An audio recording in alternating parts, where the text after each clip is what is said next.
6h-9h, l'info vue d'ici avec Claire Moutarde et Philippe Moiti.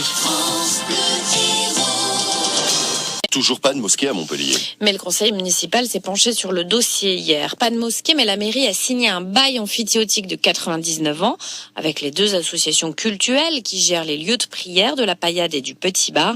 Un bail pour une salle de prière, donc une signature qui va leur permettre de faire des travaux. Sylvie Duchesne. 6 millions de musulmans en France, près de 50 000 à Montpellier qui pratiquent dans une douzaine de salles de prière. Ce sont les associations qui gèrent les plus anciennes, à la Paillade et au Petit Bar, qui viennent de signer un bail de 99 ans avec la mairie de Montpellier. Loussine Tari, le président de l'association franco-marocaine qui gère la mosquée Averroès à la Paillade. On a un projet pour grandir la mosquée parce que actuellement il y a les gens qui prient dehors à la sortie de la mosquée. On voulait grandir la mosquée pour faire une capacité de 3000 personnes. Pour le moment, c'est un bail de 99 ans. On verra après. Et pour nous, c'est un grand jour. Difficile pourtant de comprendre pourquoi Montpellier n'a toujours pas de véritable mosquée. Il en existe à Lunel, Sète, Agde et Béziers. La communauté musulmane n'a dans ces villes eu aucun problème à acheter un terrain pour la construire grâce aux dons des fidèles. Mehdi Roland, secrétaire de la mosquée de Béziers. Je pense que les musulmans de France peuvent financer leur lieu de culte. C'est une puissance économique assez forte. Rien qu'on voit le marché de la viande du halal, elle rapporte 5,5 milliards d'euros par an. Je pense que c'est peut-être le souci vient des associations qui n'arrivent pas peut-être à se mettre d'accord entre elles. Et après, par la suite, un problème au niveau de la ville. À Montpellier, en effet, on est encore loin du consensus. Toutes les associations musulmanes revendiquent leur propre mosquée. La mairie, pour l'instant, n'a pas réussi à les mettre d'accord. 6h-9h, l'info vue d'ici Avec Claire Moutarde et Philippe Moiti. Constat auquel n'échappe pas notre département, Sylvie Duchesne.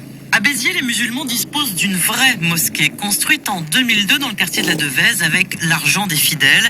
Elle peut accueillir un peu plus de 1000 personnes, mais elle est aujourd'hui trop petite. Du coup, il n'est pas rare qu'au moment de la grande prière le vendredi, ça déborde sur le parking, ce que déplore Mehdi Roland, le secrétaire général de la mosquée. Vu le nombre de musulmans en France, il y a trop peu encore de lieux de culte. Donc malheureusement, nous voyons des mosquées trop petites où les gens sont obligés de prier dans la rue, mais ça, il faut qu'on s'indigne nous-mêmes. Parce que pour nous, on perd en quelque sorte notre dignité en priant dans la rue. C'est vraiment pas par plaisir, quoi. À Montpellier, pas de véritable mosquée, mais des salles de prière, elles aussi trop souvent exiguës. Malgré les promesses de la municipalité, les musulmans ne voient rien venir.